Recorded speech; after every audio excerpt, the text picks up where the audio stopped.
नमस्कार दोस्तों, एक बार फिर से टेकेलाइट के इस ऑनलाइन प्लेटफॉर्म में आप सभी का स्वागत है। आज की जो संविधान की कक्षा है वो आपको टेकेलाइट के एप्लीकेशन पे प्राप्त होगी और आज की एप्लीकेशन में आज हम चर्चा करेंगे संविधान के भाग 5 पर। भाग 5 आपको कहता है दोस्तों, केंद्र सरकार, सेंट्रल गवर्नमेंट,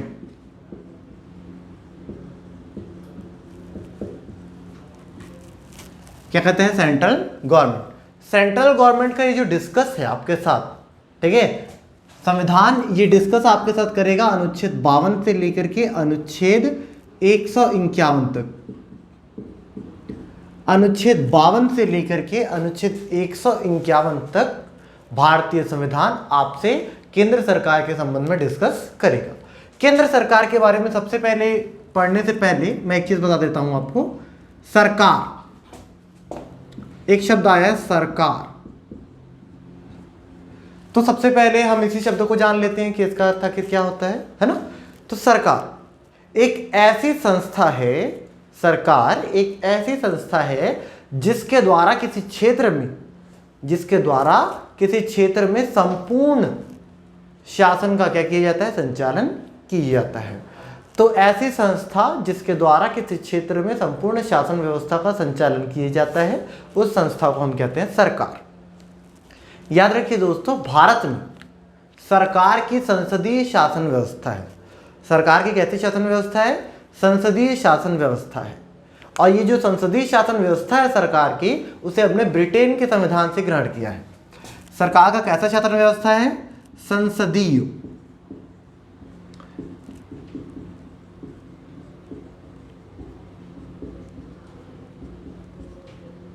संसदीय शासन व्यवस्था को हमने कहां से ग्रहण किया है? ब्रिटेन से। संसदीय शासन व्यवस्था को हमने ब्रिटेन के संविधान से ग्रहण किया है। याद रखिएगा, मोस्ट इंपॉर्टेंट बात है। याद रखिए, जहां भी संसदीय शासन व्यवस्था होती है वहां पे सरकार के 3 अंग होते हैं। सरकार के कितने अंग होते हैं दोस्तों? 3 अंग। सरकार का जो सबसे पहला अंग है यहां पर, वो है व्यवस्थापिका। सरकार का सबसे पहला अंग कौन सा है? व्यवस्थापिका। इस व्यवस्थापिका को ही आप विधायिका कहते हैं। इस व्यवस्थापिका को ही आप क्या कहते हैं? विधायिका कहते हैं। तो कंफ्यूज नहीं होइएगा। दूसरा जो अंग है दोस्तों, वो है कार्यपालिका।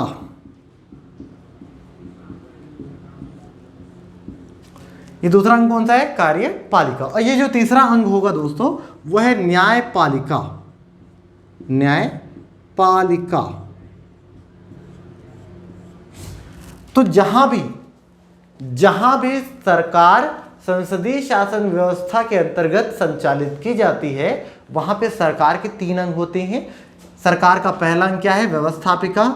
सरकार का दूसरा अंग क्या है? कार्यपालिका। और सरकार का तीसरा अंग क्या है? आपका न्यायपालिका। तो सरकार का पहला अंग क्या है? व्यवस्थापिका। सबसे पहले इसी के बारे में चर्चा कर लेते हैं थोड़ा सा। व्यवस्थापिका हम उस संस्था को कहते हैं दोस्तों, जिस संस्था के द्वारा हमारे देश के शासन व्यवस्था के संचालन हेतु संपूर्ण नियम और कानूनों का निर्माण किया जाता है और उन नियम और कानूनों में बदलाव भी किया जाता है। तो ऐसी संस्था जो हमारे लिए कानून बनाती है और उन कानूनों में संशोधन करती है या परिवर्तन करती है, ऐसी संस्था विधायिका या व्यवस्थापिका के नाम से जानी जाती है। ठीक है। दूसरी है कार्यपालिका। कार्यपालिका एक ऐसी संस्था है दोस्तों जो विधायिका द्वारा बनाए गए विधियों का आम जनता से पालन कराती है। तो ऐसी संस्था जो विधायिका द्वारा बनाए गए नियमों का आम जनता से पालन करवाती है, वो क्या कहलाती है? कार्यपालिका कहलाती है। तीसरी संस्था है न्यायपालिका। न्यायपालिका एक ऐसी संस्था है दोस्तों जो विधायिका द्वारा बनाए गए विधियों के आधार पर हमें न्याय प्रदान करती है। तो ऐसी संस्था जो विधायिका द्वारा निर्मित कानूनों के आधार पर आम जनता को न्याय प्रदान करती है, वो संस्था न्यायपालिका कहलाती है। एकदम इजी शब्दों में। ठीक है। सबसे पहले हम सरकार को देखे हैं, सरकार के बाद हमने व्यवस्थापिका को, कार्यपालिका को और न्यायपालिका को देखा है।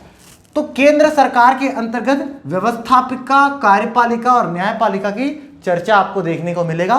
सबसे पहले चर्चा करेगा केंद्र सरकार 52 से अनुच्छेद 78 तक, किसके बारे में? कार्यपालिका के बारे में। 79 से लेकर के 122 तक, 79 से 122 तक चर्चा करेगा व्यवस्थापिका का, और 124 से लेकर के 147 तक, 124 से लेकर के 147 तक चर्चा करेगा किसके बारे में दोस्तों? ठीक है, न्यायपालिका के बारे में। तो सरकार के तीनों अंगों के बारे में चर्चा कैसे कैसे होगी वो मैंने आर्टिकल वाइज लिख दिया है। आज का जो हमारा चर्चा है वो किस पर होगा? कार्यपालिका पर। तो मैं कार्यपालिका को लेता हूं, सबसे पहले कार्यपालिका को लेता हूं और इस पर चर्चा प्रारंभ करता हूं। कार्यपालिका, एग्जीक्यूटिव इसी को कहते हैं। मैंने बता दिया है अनुच्छेद 52 से लेकर के अनुच्छेद 78 तक आपको कार्यपालिका की चर्चा देखने को मिलेगी।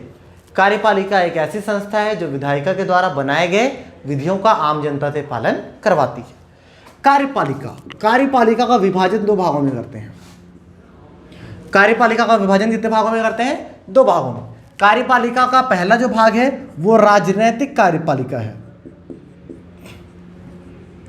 कार्यपालिका का जो पहला भाग है वो राजनैतिक कार्यपालिका कहलाता है, और कार्यपालिका का जो दूसरा भाग है वो कहलाता है प्रशासनिक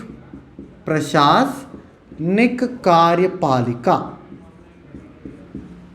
अब दोनों में अंतर क्या होता है दोस्तों, ये देख लेते हैं। राजनैतिक कार्यपालिका हम किसे कहते हैं?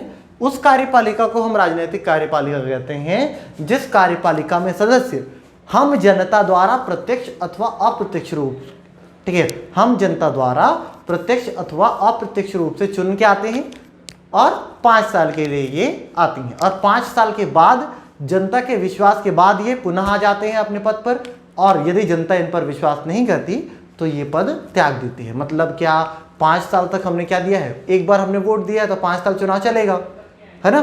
5 साल के बाद उनका पद रिक्त हो जाएगा, फिर से चुनाव होगा, 5 साल बाद फिर हम उनको वोट देंगे तो फिर से वो अपने पद पे आ जाएंगे। लेकिन अगर 5 साल बाद हम अगर उनको वोट नहीं देंगे तो वो अपने पद पर नहीं आएंगे। ठीक है दोस्तों, तो ये कहलाती है क्या? राजनीतिक कार्यपालिका। दूसरा प्रशासनिक कार्यपालिका। ये प्रशासनिक कार्यपालिका क्या है? प्रशासनिक कार्यपालिका ऐसी कार्यपालिका है जिसके सदस्यों का चुनाव आम जनता नहीं करती, बल्कि उसका चुनाव किसी एक बोर्ड के द्वारा किया जाता है, एक संस्था के द्वारा, ठीक है, चुनाव किया जाता है। किसका? प्रशासनिक कार्यपालिका के सदस्यों का। ठीक है, प्रशासनिक कार्यपालिका के सदस्य जब एक बार चुन लिए जाते हैं दोस्तों, तो वो एक निश्चित अवधि तक बने रहते हैं, एक निश्चित कार्यकाल तक बने रहते हैं। ठीक है, इनको, ठीक है, इस प्रशासनिक कार्यपालिका के सदस्यों को चुनाव से कोई भी मतलब नहीं होता। जब ये एक बार चुने जाते हैं तो अपने 62 वर्ष, 60 से 62 वर्ष जब तक ये रिटायर नहीं हो जाते तब तक ये अपने पद पर काम करते हैं। इसीलिए दोस्तों एक शब्द आता है राजनैतिक कार्यपालिका के लिए अस्थायी कार्यपालिका। ये क्या है? अस्थायी कार्यपालिका। जबकि प्रशासनिक कार्यपालिका एक क्या है? स्थायी कार्यपालिका है। ठीक है, और एग्जांपल दूं, कभी कभी मैं, ठीक है, आप लोगों को पढ़ाते रहता हूं, जैसे कि वीडियो रिकॉर्ड करते रहता हूं, तो ऐसा लगता है कि मैं अपने आप में बड़बड़ा रहा हूं, क्योंकि ठीक है हम सभी क्या है, ऑफलाइन पढ़ाने के आदि टीचर हो चुके हैं, है ना। तो जब हम ऑनलाइन पढ़ाते हैं तो कभी कभी ऐसा दिमाग में आता है कि हम किसको पढ़ा रहे हैं, ठीक है। तो फिर मैं सोचता हूँ कि मैं तो कैमरे को पढ़ा रहा हूँ, और यही देख के कैमरे को पढ़ाना चालू कर देता हूँ। ठीक है, एक एग्जाम्पल और दे देता हूँ आपको। राजनैतिक कार्यपालिका। राजनीतिक कार्यपालिका में जो सदस्य चुने जाते हैं उसे हमारे द्वारा चुना जाता है, या तो हम उसको चुनते हैं या फिर हमारे प्रतिनिधि। ठीक है, जैसे कि हमने सरपंच को चुना, पंच को चुना, और पंचों ने मिलकर के किसको चुना? उप सरपंच को। तो उप सरपंच हमारा क्या है? अप्रत्यक्ष प्रतिनिधि है, जबकि सरपंच और पंच हमारे क्या हैं? प्रत्यक्ष प्रतिनिधि हैं। वो क्या है? राजनीतिक कार्यपालिका के सदस्य हैं। जबकि जो सचिव है, सचिव को हमने चुना है क्या? आपके गाँव के सचिव को हमने चुना है क्या? नहीं चुना है ना। उसको किसने चुना है? एक संस्था ने चुना है। ठीक है, तो वो, ठीक है, जो सरपंच और पंच है वो 5 साल में रिटायर हो जाएंगे, लेकिन ये जो सचिव है वो बहुत लंबे समय तक काम करेगा, जब तक कि 62 वर्ष की आयु का वो नहीं हो जाता। तो प्रशासनिक कार्यपालिका के सदस्यों को हम क्या कहते हैं? स्थायी कार्यपालिका। जबकि राजनीतिक कार्यपालिका के सदस्यों को हम क्या कहते हैं? अस्थायी कार्यपालिका। अच्छा, एक बात और आती है आप सभी के सामने। एक बात और बताता हूं, ये जो राजनैतिक कार्यपालिका के सदस्य हैं, इनके द्वारा संपूर्ण निर्णय लिया जाता है। संपूर्ण निर्णय, संपूर्ण निर्णय कौन लेता है? राजनीतिक कार्यपालिका। जबकि ये जो प्रशासनिक कार्यपालिका है वो केवल सलाहकारी होता है। क्या होता है? सलाहकारी।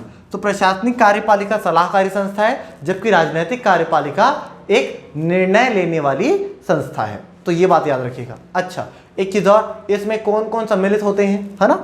तो जहां भी संसदीय शासन व्यवस्था होती है दोस्तों, वहां पे राजनीतिक कार्यपालिका का दो भाग हो जाता है। एक तो नाम मात्र का, एक तो क्या?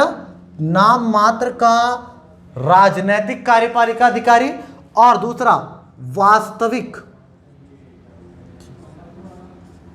एक तो नाम मात्र का राजनीतिक कार्यपालिका अधिकारी और दूसरा वास्तविक क्या? कार्यपालिका अधिकारी। तो नाम मात्र के कार्यपालिका के अधिकारी के रूप में आप किसको देखते हैं? राष्ट्रपति को, उपराष्ट्रपति को,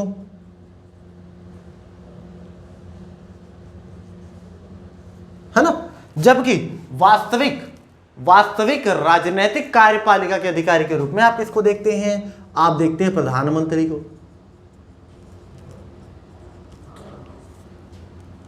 इसी क्रम में आप देखते हैं किसको? ठीक है, मंत्री मंडल को। ध्यान से देखो, मंत्रिमंडल लिखा हूं, ठीक है, मंत्रिमंडल। मंत्रिमंडल के पास, ठीक है, प्रशासन की जो बड़ी शक्तियां हैं वो उपस्थित रहती है। ठीक है, तो वास्तविक कार्यपालिका के रूप में प्रधानमंत्री और उसका क्या होगा? मंत्रिमंडल।